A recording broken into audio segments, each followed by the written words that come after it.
जब Assam police cotton college में पढ़ रहे हेमंता बिस्वा शर्मा के हॉस्टल में छापा मारने पहुंची तो पुलिस को एक रिवॉल्वर और 25 कारतूस मिलते हैं जो उन्होंने हॉस्टल की किचन के पीछे छुपाकर रखे हुए थे। When Alpha was formed, these are the people who form Alpha. Assam का उल्फा संगठन असम को भारत से अलग करने के लिए हथियारबंद लड़ाई लड़ रहा था। इसी संगठन के लिए हेमंता बिस्वा शर्मा के ऊपर असम में दो थानों में टाड़ा का केस दर्ज होता है कि हेमंता बिस्वा शर्मा उल्फा के नाम पर असम के बिजनेसमैन से लाखों रुपए की वसूली कर रहे हैं। सोनिया गांधी चाहती थी कि तरुण गोगोई को हटाकर हेमंता को सीएम बना दिया जाए, लेकिन राहुल गांधी ने कहा कि सीएम मैं डिसाइड करूंगा और इस तरह हेमंता बिस्वा शर्मा का कांग्रेस से पत्ता कट जाता है। शारदा ग्रुप की सुदीप्ता सेन ने कहा कि हेमंता असम में बिना किसी दिक्कत के बिजनेस करने के एवज में उनसे हर महीने 20 लाख रुपए वसूली लेते हैं। जो जमीन गरीब लोगों को दी गई थी वो जमीन कुछ ही महीनों के भीतर हेमंता की पत्नी रिनिकी भुइया शर्मा की कंपनी के नाम पर आ जाती है। हेमंता की पत्नी की मीडिया कंपनी को एक फूड प्रोसेसिंग प्लांट एस्टेब्लिश करने के लिए 10 करोड़ रुपए की सरकारी सब्सिडी दे दी जाती है। जिस फ्लाईओवर का उद्घाटन खुद हेमंता बिस्वा शर्मा कर चुके थे, उसके उद्घाटन कार्यक्रम का टेंडर 5 महीने बाद निकाला जाता है और टेंडर का पैसा हेमंता की ससुराल पक्ष के एक करीबी बिजनेसमैन की कंपनी को दे दिया जाता है। असम के आतंकवादी संगठन उल्फा ने साल 2016 में दावा किया कि हेमंता बिस्वा शर्मा उल्फा के मेंबर्स का यूज करके पॉलिटिकल मर्डर्स करते थे और जिन लोगों को उन्होंने मर्डर किया उनमें कांग्रेस नेता मानवेंद्र शर्मा भी शामिल थे। स्कूली बच्चों, विकलांगों और अन्य सरकारी वेलफेयर स्कीम्स के नाम पर जो सरकारी पैसा आता था वो पैसा हवाला के जरिए असम के ही आतंकवादी संगठन DHDJ ग्रुप को भेज दिया जाता था, जो भारत के खिलाफ हथियारबंद युद्ध छेड़ रखा था। जिन सरकारी डिपार्टमेंट से ये पैसा डाइवर्ट किया जा रहा था उनमें से एक था हेल्थ डिपार्टमेंट और उस समय स्वास्थ्य मंत्री थे हेमंता बिस्वा शर्मा।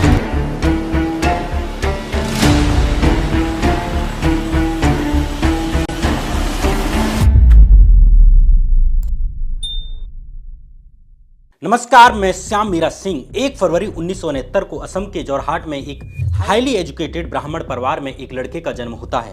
इस लड़के के पिता कैलाशनाथ शर्मा असम के जाने माने राइटर थे। वहीं मां मृणालिनी देवी भी एक राइटर थी जो बाद में असम साहित्य सभा की वाइस प्रेसिडेंट बनती हैं। इस लड़के का नाम था हेमंता बिस्वा शर्मा। हेमंता का परिवार असम का मूल निवासी नहीं था। इनके पूर्वज सदियों पहले उत्तर प्रदेश के कन्नौज से असम आए थे। माना जाता है कि इनके पूर्वज शिक्षा देने के लिए असम में बसे थे। शुरुआती पढ़ाई के लिए हेमंता का एडमिशन गुवाहाटी के ही Kamrup academy higher secondary school में होता है।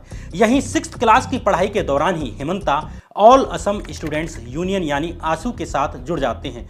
इन दिनों आसू असम का सबसे बड़ा स्टूडेंट यूनियन था जो असमिया आइडेंटिटी की बात करता था। 1971 में बांग्लादेश की आजादी की लड़ाई के दौरान बहुत से बांग्लादेशी पाकिस्तानी सेना के जुल्म के कारण भारत के असम और बंगाल जैसे राज्यों में शरण ले रहे थे। इन लोगों की बढ़ती जनसंख्या को देखकर आसू यूनियन ने बंगालियों के खिलाफ एक बड़ा आंदोलन छेड़ दिया। उन दिनों हेमंता बिस्वा शर्मा स्कूल में पढ़ रहे थे और तभी वे आसू द्वारा चलाए जा रहे इस आंदोलन में शामिल हो जाते हैं। अगस्त 1979 में असम के कई छात्र और साहित्यिक संगठन बंगाली प्रवासियों के खिलाफ इकट्ठा हो जाते हैं और यहीं से होती है शुरुआत असम मूवमेंट की। इंदिरा गांधी के दोबारा सत्ता में आने के बाद साल 1981 आते आते कांग्रेस सरकार ने आसू पर क्रैकडाउन करना शुरू कर दिया। उन दिनों हेमंता हर शाम आसू की प्रेस रिलीज और अन्य मटेरियल लोगों के बीच में बांटने का काम करते थे। इसी दौरान हेमंता बिस्वा शर्मा आसू चीफ और असम मूवमेंट के फेस प्रफुल्ल कुमार महंत और उनके ही सहयोगी भृगु कुमार फुकन के कांटेक्ट में आते हैं और उनके इंपोर्टेंट काम करना शुरू कर देते हैं। इस तरह असम नेशनलिज्म के ये दोनों फेस हेमंता के शुरुआती मेंटर बन जाते हैं। साल 1985 में कांग्रेस गवर्नमेंट और आसू संगठन के बीच समझौता हो जाता है जिसे असम एकॉर्ड भी कहा जाता है। इस समझौते के साथ ही आसू का जो असम मूवमेंट था वो खत्म हो जाता है। इस वक्त तक हेमंता बिस्वा शर्मा भी स्कूल से पास आउट होकर गुवाहाटी के ही कॉटन कॉलेज में एडमिशन ले लेते हैं। यहां हेमंता 3 बार असम कॉलेज की स्टूडेंट यूनियन के जनरल सेक्रेटरी बनते हैं और इसी दौरान असम में United liberation front of Assam यानी उल्फा नाम के एक मिलिटेंट ऑर्गेनाइजेशन की शुरुआत होती है, जो असम के लोगों के लिए एक अलग देश बनाने की मांग करता है। ये लोग हथियारबंद क्रांति में यकीन करते थे और 1990 आते आते इनका असम में काफी इंफ्लुएंस बढ़ जाता है। साल 1990 में भारत सरकार ने उल्फा को एक टेररिस्ट ऑर्गेनाइजेशन घोषित करते हुए इस पर बैन लगा दिया। अब आप सोच रहे होंगे कि हेमंता की कहानी में यह आतंकवादी संगठन उल्फा की बात कहां से आ गई, जो भारत को तोड़ने की बात करता था और अलग से असम देश बनाने की बात करता था। दरअसल साल 1991 में, यानी जब हेमंता बिस्वा शर्मा कॉटन कॉलेज में स्टूडेंट पॉलिटिक्स कर रहे थे, तभी उन पर आरोप लगते हैं कि वे आतंकवादी संगठन उल्फा के लिए शहर के बिजनेसमैन से लाखों रुपए की वसूली कर रहे हैं। इस तरह 1 जनवरी 1991 के दिन हेमंता के खिलाफ गुवाहाटी के पान बाजार पुलिस स्टेशन में terrorist and disruptive activities prevention act यानी कि टाडा का केस दर्ज हो जाता है। हेमंता पर यह भी आरोप लगता है कि जब पुलिस उनके कॉलेज के हॉस्टल की तलाशी लेने के लिए गई तो उसे वहां पर एक रिवॉल्वर और 25 कारतूस मिलते हैं, जो उन्होंने एक किचन के पीछे छुपाकर रखे हुए थे। इसके लिए उन पर आर्म्स एक्ट की धाराएं भी लगती हैं। 28 मार्च 1991 के दिन हेमंता पर दोबारा से चांदमारी पुलिस स्टेशन में टाडा का केस दर्ज किया जाता है। इस बार हेमंता पर आरोप लगा कि वो मारपीट और जान से मारने की धमकी देकर ग्रेटर गुवाहाटी के कुछ बिजनेसमैन और कुछ सरकारी ऑफिसर से भी पैसे वसूल रहे हैं उल्फा के नाम पर। इस बार असम पुलिस ने हेमंता को अरेस्ट कर लिया और 15 दिन पुलिस कस्टडी में रखा। दरअसल असम मूवमेंट के बाद आंसू के कई मेंबर्स उल्फा में जाकर मिल जाते हैं और कई लोगों का दावा है कि इसी दौरान हेमंता बिस्वा शर्मा भी उल्फा की ग्राउंड एक्टिविटीज में इन्वॉल्व हो गए और उन पर केस दर्ज हुए। शुरुआती जांच में हेमंता बिस्वा शर्मा द्वारा उल्फा के नाम पर डरा धमकाकर और मारपीट करके 90 लाख रुपए से भी अधिक वसूली करने की बात सामने आई। हालांकि कुछ दिन बाद ही हेमंता बिस्वा जमानत पर जेल से बाहर आ जाते हैं। जब हेमंता बिस्वा शर्मा इन टाडा केसेज में फंसे हुए थे, उसी समय फरवरी 1991 में ही पॉपुलर कांग्रेस लीडर मानवेंद्र शर्मा की दिन दहाड़े हत्या कर दी जाती है। मानवेंद्र शर्मा के मर्डर में भी हेमंता बिस्वा शर्मा का नाम सामने आया।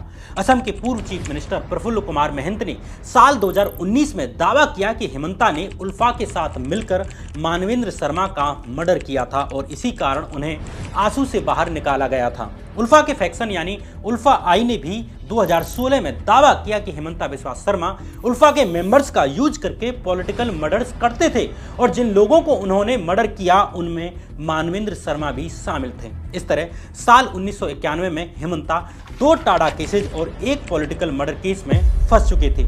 इसलिए हेमंता ने छात्र संघ छोड़कर असम के चीफ मिनिस्टर हितेश्वर सेकिया की शरण ले ली। इस तरह साल 1993 में हेमंता आंसू छोड़कर कांग्रेस में शामिल हो जाते हैं, जबकि आंसू कांग्रेस पार्टी की घोर विरोधी थी, लेकिन खुद पर चल रहे कई केसेज के कारण हेमंता ने कांग्रेस का ही चोला पहन लिया। असम के चीफ मिनिस्टर हितेश्वर सेकिया भी हेमंता के ग्राउंड नेटवर्क और लॉयल कैडर बेस से काफी प्रभावित थे और उन्होंने उन्हें नर्चर करना शुरू कर दिया।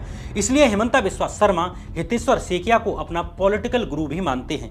इंटरेस्टिंगली साल 1996 आते आते हेमंता से जुड़े टाडा के दोनों ही मामलों के रिकॉर्ड्स चांदमारी और पान बाजार पुलिस स्टेशनों से रहस्यमयी तरीके से गायब हो जाते हैं। यहां तक कि इस केस की केस डायरी भी पुलिस स्टेशन से गायब हो जाती है। इस तरह हेमंता से जुड़े टाडा के इन दोनों मामलों की जांच ठप हो जाती है। गुवाहाटी कोर्ट ने भी इस मामले में उतनी सक्रियता नहीं दिखाई। कमाल की बात यह रही कि हेमंता बिस्वा शर्मा पर कोर्ट को प्रभावित करने के भी एलिगेशंस लगे। साल 2005 में गुवाहाटी के एक न्यूज़पेपर अजीर दैनिक बटोरी ने एक आर्टिकल पब्लिश करते हुए दावा किया कि माननीय जज भी हेमंता बिस्वा शर्मा की मुट्ठी में है। इस वक्त तक हेमंता असम की कांग्रेस सरकार में एक पावरफुल मंत्री बन चुके थे। इस आर्टिकल में कहा गया कि टाडा केसेस से रिलेटेड एक इंपोर्टेंट पीआईएल पर सुनवाई करने वाली बेंच में शामिल जस्टिस पीजी अग्रवाल की बेटी और दामाद की कंपनी को सरकार ने सस्ती कीमत पर 20 बीघा जमीन दी है। इस कंपनी में जस्टिस अग्रवाल के भी 18,000 शेयर्स थे, जिनकी 1.80 लाख रुपए की कीमत थी। कंपनी को यह जमीन उस समय दी गई जब जस्टिस पीजी अग्रवाल हेमंता से जुड़ी पीआईएल पर सुनवाई कर रहे थे और कमाल की बात यह रही कि इस पीआईएल को उन्होंने खारिज कर दिया। आगे साल 2010 में एक्टिविस्ट अखिल गोगोई ने इन दोनों टाडा केसेज की केस डायरीज ढूंढ निकालने का दावा किया, जिनमें हेमंता और उनके सहयोगियों के इकबालिया बयान भी शामिल थे। एक कन्फेशन में हेमंता ने कहा था कि उनके उल्फा के साथ लिंक्स हैं और वे एक्सटॉर्शन में मिलिटेंट्स की हेल्प करते हैं।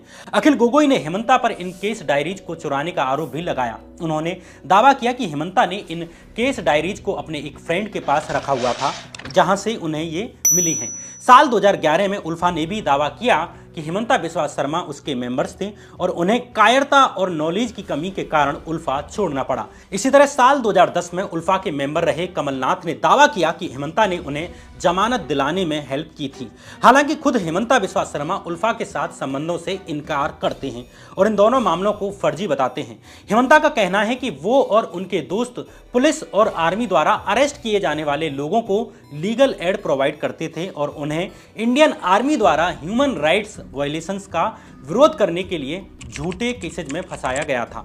कुल मिलाकर टाडा के 2 केसेज और एक मर्डर केस में आरोप लगने के बाद हेमंता कांग्रेस की सवारी में आ गए और उन्हें तत्कालीन सीएम हितेश्वर सेकिया का खूब साथ मिलता है।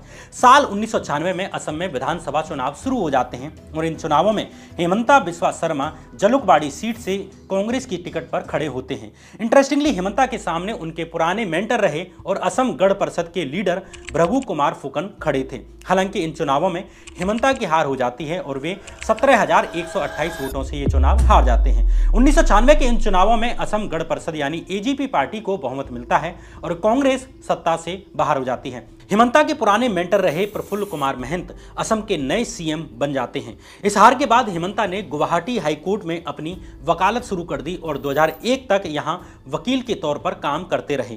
साल 2001 में एक बार फिर से असम में चुनाव आ जाते हैं और कांग्रेस एक बार फिर से हेमंता को जलुकबाड़ी सीट से चुनाव लड़ाती है। इस बार हेमंता ने अपने पुराने मेंटर भृगु कुमार फुकन को 10,000 वोटों से भी अधिक से हरा दिया। 2001 के असम चुनावों में कांग्रेस को बहुमत मिलता है और तरुण गोगोई असम के नए चीफ मिनिस्टर बन जाते हैं। हितेश्वर सेकिया की तरह ही हेमंता असम के नए चीफ मिनिस्टर तरुण गोगोई के भी क्लोज थे। जब साल 2002 में तरुण गोगोई ने अपने मंत्रालय का विस्तार किया तो हेमंता को मिनिस्टर ऑफ स्टेट बना दिया, यानी जूनियर मिनिस्टर बना दिया। इस तरह धीरे धीरे हेमंता बिस्वा शर्मा तरुण गोगोई के राइट हैंड मैन बन जाते हैं। इस समय तक कांग्रेस का भी हेमंता पर भरोसा बढ़ चुका था, इसलिए साल 2006 के असम असेंबली इलेक्शंस में तरुण गोगोई के साथ साथ हेमंता को भी बड़ी जिम्मेदारी दी जाती है। एक बार फिर इन चुनावों में कांग्रेस ने जीत दर्ज की और कांग्रेस को असम चुनाव जिताने में हेमंता की बड़ी भूमिका सामने आई। तरुण गोगोई ने भी हेमंता पर भरोसा जताते हुए उन्हें फाइनेंस और हेल्थ जैसी इंपोर्टेंट मिनिस्ट्रीज दे दी। धीरे धीरे तरुण गोगोई गवर्नमेंट में हेमंता बिस्वा शर्मा सभी जरूरी चीजों को हैंडल करने लगते हैं। सीएम की जगह अब वे खुद यानी हेमंता ही एमएलएज को हैंडल करने लगे। प्रैक्टिकली हेमंता बिस्वा शर्मा ही असम के सुपर सीएम की तरह सरकार को रन कर रहे थे। इसी बीच अक्टूबर 2008 में असम में सीरियल ब्लास्ट होते हैं और इन ब्लास्ट के लिए आसू समेत कई संगठनों ने इस्लामिस्ट टेरर ग्रुप यानी हुजी को रेस्पॉन्सिबल ठहराना शुरू कर दिया, लेकिन हेमंता बिस्वा शर्मा ने इसका विरोध किया। हेमंता ने इन ब्लास्ट के लिए बोडो टेरर ग्रुप यानी एनडीएफबी को जिम्मेदार ठहराया और बाद में ये सच भी निकला। तरुण गोगोई की कांग्रेस सरकार में मंत्री बनने के बाद हेमंता पर कई घोटालों में आरोप लगने लगे। साल 2009 में नॉर्थ कछार हिल्स ऑटोनमस काउंसिल यानी एनसीएचसी में हुए 1,000 करोड़ रुपए के टेरर फंडिंग स्कैम में भी हेमंता बिस्वा शर्मा का नाम उछला। इस स्कैम में आरोप लगा कि पॉलिटिशियंस, ब्यूरोक्रेट्स और मिलिटेंट्स के नेक्सस ने सरकारी पैसे को हवाला के जरिए मिलिटेंट ग्रुप डिमा हालम दाहो गाह यानी डीएचडी-जे ग्रुप को डाइवर्ट किया है। जांच एजेंसी एनआईए ने अपनी चार्जशीट में दावा किया कि साल 2006 से 2009 के बीच स्कूली बच्चों, विकलांगों और अन्य सरकारी वेलफेयर स्कीम्स के लिए जो पैसा एनसीएचसी के पास आया, उन पैसों को हवाला के जरिए डीएचडी-जे ग्रुप को भेज दिया गया, जिसने इन पैसों से हथियार खरीदे और इन हथियारों का इस्तेमाल भारत के खिलाफ युद्ध छेड़ने और आम लोगों और सिक्योरिटी फोर्सेज पर हमला करने के लिए किया। जिन सरकारी डिपार्टमेंट के पैसे का हेरफेर हुआ उसमें हेल्थ डिपार्टमेंट भी शामिल था। था। उस समय हेमंता बिस्वा शर्मा हेल्थ मिनिस्टर थे। हालांकि तत्कालीन कांग्रेस सरकार के दबाव के कारण एनआईए और सीबीआई ने असम सरकार के मंत्रियों को इस जांच से बाहर रखा। इस तरह हेमंता भी इस मामले में जांच से बच जाते हैं। जून 2010 में आरटीआई एक्टिविस्ट अखिल गोगोई ने आरोप लगाया कि इस स्कैम के मुख्य आरोपी आरएच खान ने हेमंता को एक लग्जरी कार गिफ्ट की थी। अखिल गोगोई ने हेमंता और उनकी पत्नी द्वारा 2008 में 40 लाख रुपए कैश लेकर अपनी 5 साल की बच्ची के लिए 2 कार खरीदने के लिए डॉक्यूमेंट्स भी दिखाए। हालांकि हेमंता बिस्वा शर्मा ने इन आरोपों को खारिज करते हुए कहा कि उनकी पत्नी ने बैंक लोन के लिए कार खरीदी थी। इन आरोपों के बावजूद कांग्रेस में हेमंता का कद बढ़ता जा रहा था। इसका अंदाजा इस बात से लगाया जा सकता है कि जब साल 2010 में असम की 2 राज्यसभा सीट्स जिताने के लिए कांग्रेस के पास विधायकों की कमी पड़ रही थी, तो सोनिया गांधी के करीबी अहमद पटेल हेमंता बिस्वा शर्मा को फोन करते हैं, जो बीजेपी के 4 विधायकों को तोड़कर चुनाव के दिन खुद अपनी कार में बिठाकर असेंबली पहुंचते हैं। इस तरह कांग्रेस ये दोनों राज्यसभा सीट्स जीत सकी। वहीं बीजेपी ने इसे लोकतंत्र की हत्या करार दिया। साल 2011 में असम में एक बार फिर से असेंबली इलेक्शंस आ जाते हैं। इस बार कांग्रेस ने हेमंता बिस्वा शर्मा को असम चुनावों के लिए इंचार्ज बनाकर बड़ी रेस्पॉन्सिबिलिटी दे दी। इन चुनावों में कांग्रेस को 126 में से 78 सीट्स आती हैं और तरुण गोगोई एक बार फिर से असम के सीएम बन जाते हैं। लेकिन इस समय तक साफ हो गया था कि हेमंता बिस्वा शर्मा ही तरुण गोगोई के उत्तराधिकारी हैं और उनके बाद अगले सीएम वे ही बनेंगे। वहीं दूसरी तरफ तरुण गोगोई को भी दिखने लगा था कि हेमंता बिस्वा शर्मा की पॉपुलैरिटी बढ़ती जा रही है और वो उनसे भी ज्यादा पॉपुलर हो रहे हैं। इस बीच 2012 में असम कांग्रेस के भीतर ही ऑर्गेनाइजेशनल इलेक्शंस होते हैं, यानी कांग्रेस के संगठन के भीतर इलेक्शंस होते हैं। इंटरेस्टिंगली इन चुनावों में सीएम तरुण गोगोई के कैंडिडेट्स हार जाते हैं और हेमंता बिस्वा शर्मा के समर्थन वाले कैंडिडेट्स जीत जाते हैं। यहां से दोनों के बीच सीधा टकराव शुरू हो जाता है। ये साफ था कि अब हेमंता बिस्वा शर्मा खुद सीएम बनना चाहते हैं, लेकिन तरुण गोगोई उनके बजाय अपने बेटे गौरव गोगोई को आगे करना चाहते थे। इस तरह तरुण गोगोई और हेमंता के बीच लड़ाई खुलकर सामने आ जाती है। हेमंता को कांग्रेस के अहमद पटेल और दिग्विजय सिंह जैसे नेताओं का सपोर्ट भी मिल रहा था। तरुण गोगोई को सीएम पद से हटवाने के लिए हेमंता कई बार राहुल गांधी और सोनिया गांधी से मिलते हैं। सोनिया गांधी चाहती थी कि तरुण गोगोई को हटाकर हेमंता को सीएम बना दिया जाए, लेकिन राहुल गांधी तरुण गोगोई को सीएम बने रहने देना चाहते थे। राहुल गांधी ने साफ कर दिया कि वो डिसाइड करेंगे कि सीएम कौन बनेगा। कांग्रेस के सीनियर लीडर रहे गुलाम नबी आजाद ने भी हेमंता मामले पर अपनी ऑटोबायोग्राफी में बताया है कि सोनिया गांधी जी ने मुझसे कहा था कि हेमंता बिस्वा शर्मा के पास क्लियर मेजोरिटी है और वो नए सीएम बनने चाहिए। उन्होंने मुझे अगले दिन असम जाकर उन्हें सीएम बनाने की फॉर्मेलिटी पूरी करने के लिए कहा, लेकिन शाम को राहुल गांधी ने फोन करके मुझे अगली सुबह अपने आवास पर बुलाया। जब मैं वहां पहुंचा तो तरुण गोगोई और उनके बेटे गौरव गोगोई उनके साथ बैठे हुए थे। राहुल गांधी ने हमसे साफ कह दिया कि लीडरशिप में कोई बदलाव नहीं होगा। हमने उनसे कहा कि हेमंता के पास एमएलएज की मेजॉरिटी है और वो बगावत करके पार्टी छोड़ देंगे। इस पर राहुल गांधी ने कहा कि उन्हें जाने दो। हालांकि हेमंता ने तब भी कांग्रेस नहीं छोड़ी, लेकिन पार्टी में बगावत के कारण कांग्रेस ने भी हेमंता को लगातार किनारे करना शुरू कर दिया। इस बीच साल 2013 में वेस्ट बंगाल के शारदा चिटफंड स्कैम में हेमंता बिस्वा शर्मा का नाम सामने आने लगता है। दरअसल शारदा ग्रुप वेस्ट बंगाल और अन्य कई स्टेट्स में पॉन्जी स्कीम्स चला रहा था। इस स्कैम में कई बड़े पॉलिटिशियंस और सेलिब्रिटीज का नाम सामने आया, जिनमें हेमंता बिस्वा शर्मा भी शामिल थे। साल 2013 में शारदा ग्रुप की चीफ सुदीप्ता सेन ने सीबीआई को लिखे लेटर में आरोप लगाया कि हेमंता बिस्वा शर्मा ने उन्हें चीट किया और उनसे 3 करोड़ रुपए लिए थे। इकोनॉमिक टाइम्स की रिपोर्ट के अनुसार सुदीप्ता सेन ने आरोप लगाया कि हेमंता असम में बिना किसी दिक्कत के बिजनेस करने के एवज में उनसे हर महीने 20 लाख रुपए वसूलते हैं। शारदा चिटफंड स्कैम में नाम आने के वक्त हेमंता कांग्रेस में ही बने हुए थे। ये वो दौर था जब नरेंद्र मोदी का उभार हो रहा था। 2014 लोकसभा चुनाव के प्रचार के दौरान हेमंता ने नरेंद्र मोदी पर अटैक करते हुए कहा कि गुजरात में पानी की पाइपों से मुसलमानों का खून बहता है, हम एनआरसी को रिजेक्ट करते हैं, हिंदू मुस्लिम्स की पॉलिटिक्स को रिजेक्ट करते हैं और हिंदू मुस्लिम के नाम पर वोट नहीं मांगते। जब हेमंता के इस बयान पर विवाद हुआ तो हेमंता ने अपने ट्विटर पर बाकायदा लिखा कि वे हार्डकोर कांग्रेसमैन हैं। हालांकि इन चुनावों में भाजपा की जीत हो जाती है और नरेंद्र मोदी देश के नए प्रधानमंत्री बन जाते हैं। नरेंद्र मोदी के केंद्र में आते ही अगस्त 2014 में सीबीआई ने हेमंता बिस्वा शर्मा के घर पर और उनकी पत्नी के न्यूज चैनल पर छापा मार दिया। हेमंता से घंटों पूछताछ की जाती है। इस छापे के बाद हेमंता बिस्वा शर्मा ने कहा कि वे तब तक इलेक्शन नहीं लड़ेंगे जब तक कि उनका नाम इस केस से क्लियर नहीं हो जाता। इधर हेमंता को कांग्रेस में पहले ही साइडलाइन कर दिया जा रहा था और दूसरी तरफ वे इस स्कैम में घिर गए। इन परिस्थितियों में हेमंता ने बीजेपी और आरएसएस के नेताओं जैसे राम माधव से संपर्क साधना शुरू कर दिया। 2015 आते आते हेमंता का बीजेपी में शामिल होना फाइनल हो जाता है। जुलाई 2015 में हेमंता भाजपा ज्वाइन करने के लिए दिल्ली पहुंचते हैं, लेकिन हेमंता के बीजेपी में आने से हर कोई खुश नहीं था। हेमंता के भाजपा ज्वाइन करने से ठीक पहले ही असम बीजेपी के लीडर सर्बानंद सोनोवाल और जूनियर होम मिनिस्टर किरण रिजिजू एक प्रेस कॉन्फ्रेंस करते हैं, जिनमें हेमंता पर लुई बर्जर घोटाले में शामिल होने का आरोप लगाते हैं। कंपनी ने अमेरिका की एक कोर्ट को बताया था कि उसने गोवा और असम में वाटर मैनेजमेंट कंसल्टेंसी प्रोजेक्ट्स पाने के लिए अधिकारियों और एक मिनिस्टर को करोड़ों रुपए की रिश्वत दी थी।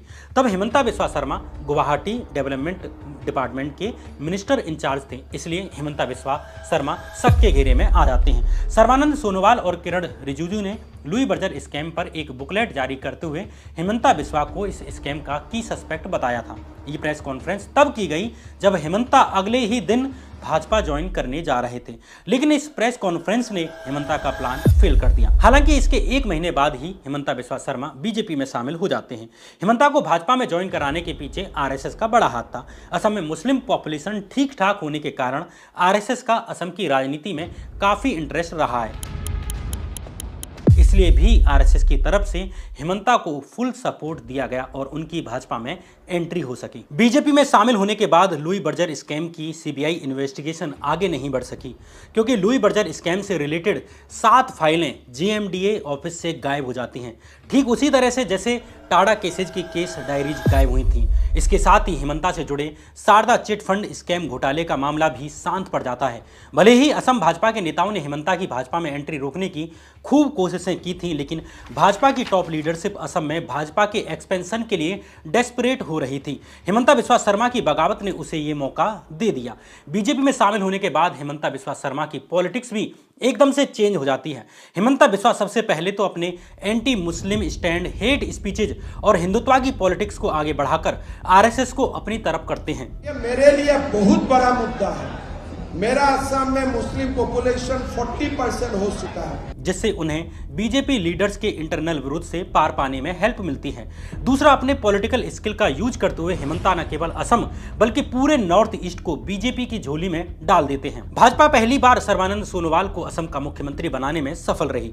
हेमंता ने अरुणाचल प्रदेश में भी कांग्रेस को तोड़कर बीजेपी की सरकार बनवा दी। इसी तरह हेमंता त्रिपुरा में भी कांग्रेस और तृणमूल कांग्रेस की पूरी टॉप लीडरशिप को तोड़कर बीजेपी में ले आई। इस तरह भाजपा ने नॉर्थ ईस्ट के बाकी स्टेट्स में भी असम की तरह ही रीजनल अलाइज के साथ मिलकर अपनी सरकारें बनवा ली, जिसमें हेमंता बिस्वा शर्मा की बड़ी भूमिका रही। इन दिनों हेमंता असम की सोनोवाल सरकार में कई महत्वपूर्ण मिनिस्ट्रीज को भी संभाल रहे थे, जैसे फाइनेंस मिनिस्ट्री, हेल्थ मिनिस्ट्री और एजुकेशन जैसी बड़ी मिनिस्ट्रीज। इसी दौरान साल 2020 में कोविड पेंडेमिक आ जाता है। कोविड पेंडेमिक में भी हेमंता बिस्वा शर्मा पर एक गंभीर आरोप लगा। द वायर की रिपोर्ट के अनुसार 2020 में जब वे हेल्थ मिनिस्टर थे, तब लॉकडाउन से ठीक पहले उनकी पत्नी की कंपनी जेसीबी इंडस्ट्रीज को अधिक कीमतों पर 5000 पीपीई किट्स सप्लाई करने का अर्जेंट ऑर्डर दिया गया। जेसीबी इंडस्ट्रीज को 990 रुपए पर किट के हिसाब से ऑर्डर दिया गया, जबकि उसी दिन एक अन्य कंपनी से 600 रुपए के रेट पर पीपीई किट्स खरीदी गई थी। इसमें भी इंटरेस्टिंग बात यह कि हेमंता की पत्नी की कंपनी को पीपीई किट बनाने का पहले कोई एक्सपीरियंस नहीं था। ये कंपनी अपना ऑर्डर भी पूरा नहीं कर पाई और इसने मात्र 1485 पीपीई किट्स सप्लाई की। इसके कारण ये अर्जेंट ऑर्डर कैंसिल भी करना पड़ा। कोविड पेंडेमिक के बीच ही मार्च और अप्रैल 2021 में असम में असेंबली इलेक्शंस होते हैं। भाजपा ने इस बार का असम इलेक्शन हेमंता की लीडरशिप में ही लड़ा और हेमंता इस भरोसे पर पूरी तरह खरे उतरे। बीजेपी एक बार फिर 60 सीटें जीतने में कामयाब रही और राज्य में अपने अलायंस की मदद से भाजपा की सरकार बन जाती है और इस तरह हेमंता बिस्वा शर्मा पहली बार असम के मुख्यमंत्री बन जाते हैं। दिसंबर 2021 में द वायर और Guwahati based news portal the cross current ने एक इन्वेस्टिगेटिव रिपोर्ट पब्लिश की। इस रिपोर्ट में दावा किया गया कि हेमंता बिस्वा शर्मा की पत्नी रिनिकी भुइयां शर्मा की रियल एस्टेट कंपनी यानी आरबीएस रियल्टर्स प्राइवेट लिमिटेड ने 18 एकड़ जमीन को इलीगली ऑक्यूपाई किया है। सरकार ने यह भी जमीन लैंडलेस इंडिविजुअल इंडिविजुअल्स और इंस्टीट्यूशंस को दी थी, जिसे 10 साल तक खरीदा बेचा नहीं जा सकता था। लेकिन कुछ ही महीनों के बाद ही गवर्नमेंट रूल्स का वायलेशन करते हुए आरबीएस रियल्टर्स ने ये जमीन खरीद ली। इसमें से 6.89 एकड़ यानी 1/3 जमीन गुवाहाटी एयरपोर्ट और टैग सिटी से सटी हुई है, जो प्राइम लोकेशन है। इस रिपोर्ट के अनुसार इसमें से अधिकांश जमीन 2006 और 7 और 2009 में खरीदी गई, जब हेमंता बिस्वा शर्मा तरुण गोगोई के नेतृत्व वाली कांग्रेस गवर्नमेंट में पावरफुल मिनिस्टर थे और उनकी पत्नी रिनिकी भुइयां शर्मा इस कंपनी की डायरेक्टर थी। माना जाता है कि RBS realtors private limited company के नाम में जो आरबीएस है वो रिनिकी भुइयां शर्मा का शॉर्ट फॉर्म है। साल 2009 में रिनिकी भुइयां शर्मा ने कंपनी का डायरेक्टर पद छोड़ दिया। बाद में कंपनी का नाम आरबीएस रियल्टर्स से बदलकर वशिष्ठ रियल्टर्स कर दिया गया। साल 2017 में कंपनी के शेयर्स रिनिकी भुइयां शर्मा की मां मीना भुइयां को ट्रांसफर कर दिए गए, जो उन्होंने 2019 में हेमंता बिस्वा शर्मा के बेटे नांदिल बिस्वा शर्मा के 18 साल पूरे होने पर उन्हें ट्रांसफर कर दिए। इनके जरिए नांदिल बिस्वा शर्मा के पास इस कंपनी में 15.9% हिस्सेदारी है और वो इलीगल तरीके से खरीदी गई जमीन के हिस्सेदार हैं। हालांकि कंपनी ने रिपोर्ट में लगाए गए सभी आरोपों को खारिज करते हुए कहा कि उसने कोई भी कानून तोड़े बिना ये जमीनें खरीदी हैं। ये हेमंता बिस्वा शर्मा और उनकी फैमिली पर लगा एकमात्र आरोप नहीं था। अप्रैल 2023 में द वायर और द क्रॉस करंट ने ही एक और रिपोर्ट पब्लिश की। इस रिपोर्ट के अनुसार हेमंता सरकार ने गुवाहाटी में एक फ्लाईओवर का इनॉग्रेशन करने के 5 महीने बाद अपने ही एक क्लोज आदमी की कंपनी को इसके इनॉग्रेशन का ही टेंडर जारी कर दिया। वायर की रिपोर्ट के अनुसार हेमंता बिस्वा शर्मा ने 4 नवंबर 2021 को गुवाहाटी में 2 लेन फ्लाईओवर का इनॉग्रेशन किया था, जिसका चौतरफा प्रचार किया गया। लेकिन इंटरेस्टिंगली हेमंता बिस्वा शर्मा की सास और उनके परिवार से संबंधित कारोबारी भास्कर शर्मा की कंपनी को इस इनॉग्रेशन के 5 महीने बाद यानी मई 2022 में इस फ्लाईओवर के इनॉग्रेशन का दोबारा से टेंडर जारी कर दिया। मतलब जिस पुल का उद्घाटन हो चुका है उसके ही उद्घाटन का दोबारा से टेंडर 5 महीने बाद अपने ही एक जानकार को दे दिया गया और इसके लिए कंपनी को बाकायदा 45,94,000 रुपए दिए गए। ये टेंडर पीडब्ल्यूडी डिपार्टमेंट ने ही जारी किया था और उस समय हेमंता ही पीडब्ल्यूडी मिनिस्टर थे।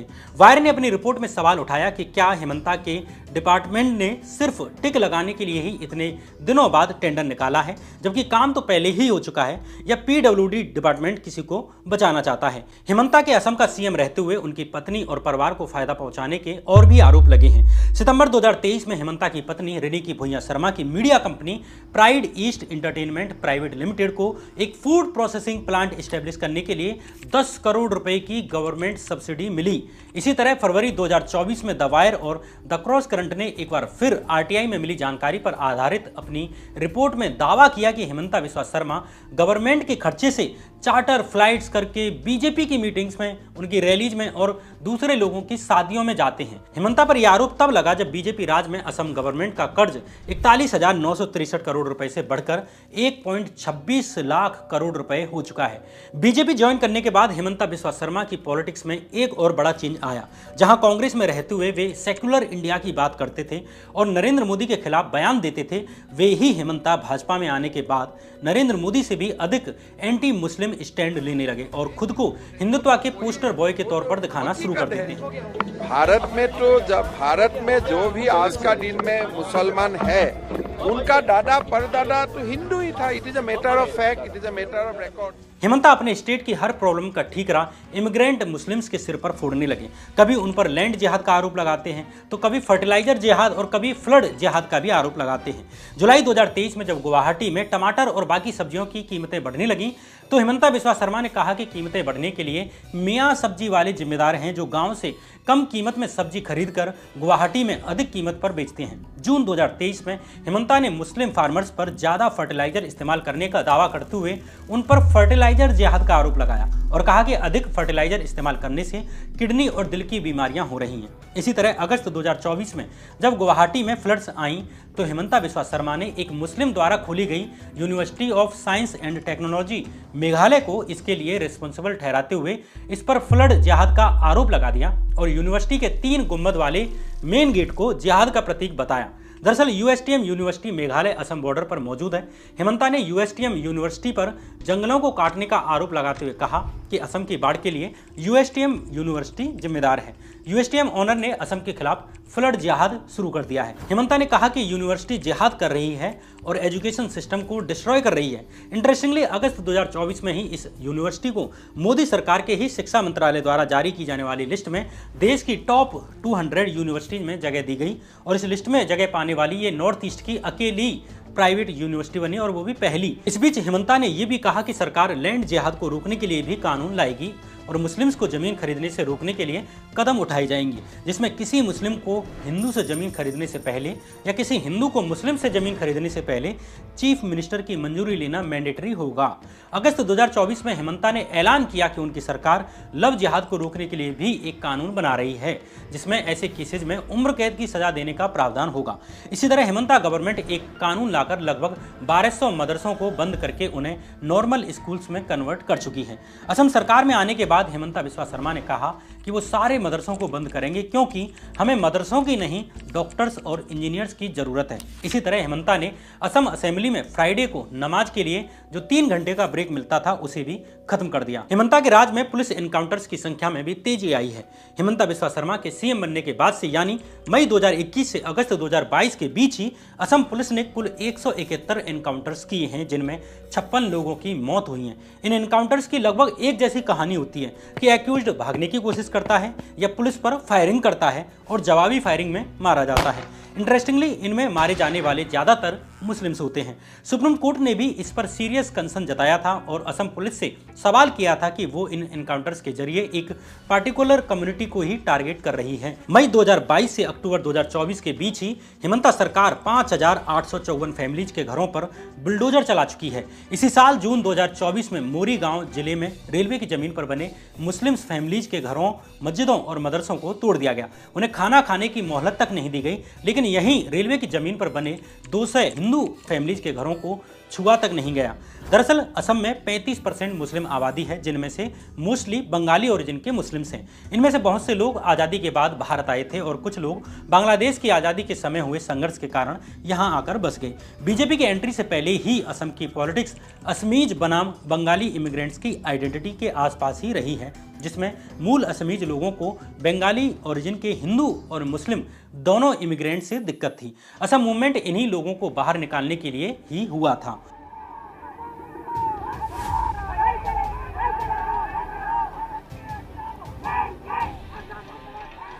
इस मूवमेंट के बाद असम अकॉर्ड हुआ, जिसमें 24 मार्च 1971 से पहले असम आने वाले बंगालियों को भारतीय नागरिकता दे दी गई और इसके बाद आने वाले इमिग्रेंट्स को इलीगल माना गया। बीजेपी और आरएसएस ने कभी इस समझौते को स्वीकार नहीं किया और यही कारण है कि हिमंता बिस्वा शर्मा लगातार इमिग्रेंट बंगाली मुस्लिम्स को असम की सारी प्रॉब्लम्स की जड़ें बताते हैं, उनका डर दिखाते हैं, उनके खिलाफ हेट स्पीचेस देते हैं ताकि बाकी 65% आबादी को पोलराइज कर सकें और अपनी साइड में ले सकें। इसका फायदा हिमंता और भाजपा को अपर असम में खूब मिला, जहां हिंदुओं की संख्या ज्यादा है। बीजेपी लीडरशिप ने हिमंता को लगभग खुली छूट दे रखी है और वे असम को अपने हिसाब से चलाते हैं। हिमंता बिस्वा शर्मा ये सब कर पाते हैं क्योंकि नॉर्थ ईस्ट की लोकल पार्टीज में उनके कनेक्शंस हैं। लोकल पार्टी छोड़िए, कांग्रेस में भी हिमंता के तगड़े कनेक्शंस हैं। 2021 असम असेंबली इलेक्शंस के दौरान राहुल गांधी ने अपने खास सीनियर लीडर्स के साथ मिलकर जो स्ट्रेटजी बनाई और बातचीत की, उसकी ऑडियो उसी रात हिमंता बिस्वा शर्मा के पास पहुंच गई। गेस्ट हाउस में मौजूद एक लोकल कांग्रेसी लीडर ने ये सारी बातचीत रिकॉर्ड कर ली थी और हिमंता बिस्वा शर्मा तक पहुंचा दी थी। इसके अलावा हिमंता बिस्वा शर्मा की पत्नी रिनिकी भुइयां शर्मा की pride east entertainment private limited नाम की मीडिया कंपनी है, जिसके कई न्यूज चैनल, अखबार, न्यूज पोर्टल्स हैं। इसमें न्यूज लाइव नाम का एक चैनल भी है जो असम का सबसे ज्यादा देखे जाने वाला न्यूज चैनल है। इसके जरिए उनकी बात और एजेंडा नॉर्थ ईस्ट खासकर असम के एक एक व्यक्ति तक पहुंचती है। दूसरी तरफ हिमंता अपने स्टेट में बाकी मीडिया हाउसेज और जर्नलिस्ट पर कंट्रोल रखते हैं और उनके अगेंस्ट डैमेजिंग रिपोर्ट्स को रोका जाता है। 2021 में जब हिमंता बिस्वा शर्मा की पत्नी द्वारा एस्टेब्लिश्ड कंपनी के 18 एकड़ जमीन इलीगल तरीके से खरीदे जाने की खबर सामने आई तो असम के पूरे मेन स्ट्रीम मीडिया ने यह खबर कवर ही नहीं की। पत्रकारों ने ऑनलाइन समाचार पोर्टल न्यूज लॉन्ड्री को बताया कि सरकार ने डराकर उन्हें यह खबर कवर करने से रोका और इसे पब्लिश करने पर डेफेमेशन का केस फाइल करने की धमकी दी।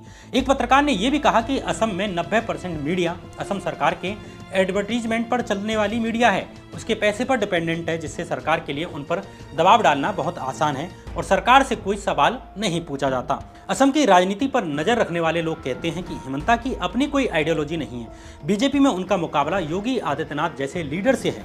उन्हें पता है कि बीजेपी में यानी उनकी पार्टी में आगे कैसे बढ़ना है और उसके लिए क्या करना है। अभी देश भर में बीजेपी की रैलीज और रोड शोज के लिए पीएम नरेंद्र मोदी, अमित शाह और योगी आदित्यनाथ के बाद अगर सबसे अधिक किसी की डिमांड है तो वो हिमंता बिस्वा शर्मा की है। हिमंता बिस्वा शर्मा जब कांग्रेस में थे तब उन्होंने कहा था कि असम की पवित्र भूमि पर एक कट्टरपंथी पार्टी को पनपने नहीं दिया जा सकता, चाहे वो हिंदू हो या मुस्लिम हो। उन्होंने हिंदू मुस्लिम की पॉलिटिक्स और एनआरसी को रिजेक्ट किया था, लेकिन अब वे खुद ही हिंदू मुस्लिम के नाम पर वोट मांगते हैं। हिमंता बिस्वा शर्मा की आइडियोलॉजी पार्टी की जरूरत के हिसाब से बदलती रहती है। उन्होंने आंसू से अपनी पॉलिटिकल करियर की शुरुआत की थी, जो कि कांग्रेस के घोर खिलाफ थी, लेकिन जब टाडा और कांग्रेस लीडर के मर्डर केसेज में फंसे तो कांग्रेस में शामिल हो जाते हैं और आगे जब शारदा चिट फंड मामले में फंसते हैं और लुइस बर्जर स्कैम में फंसते हैं तो कांग्रेस छोड़कर उसके एकदम उलट यानी विरोधी पार्टी बीजेपी में शामिल हो जाते हैं। अब इनमें से असली हिमंता बिस्वा शर्मा कौन से हैं?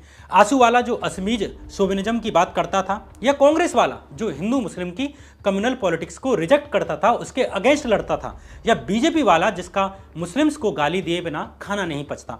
इसे लेकर आपका क्या मत है कमेंट बॉक्स में हमें बता दें।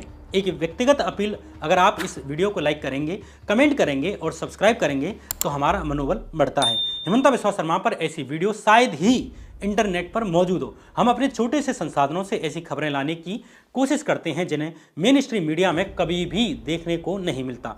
इसलिए आपका एक एक शेयर इस चैनल को बढ़ाने में मदद करता है। मैंने अपना काम किया, अब आप भी इस वीडियो को शेयर करके अपना काम जरूर करें। नमस्कार।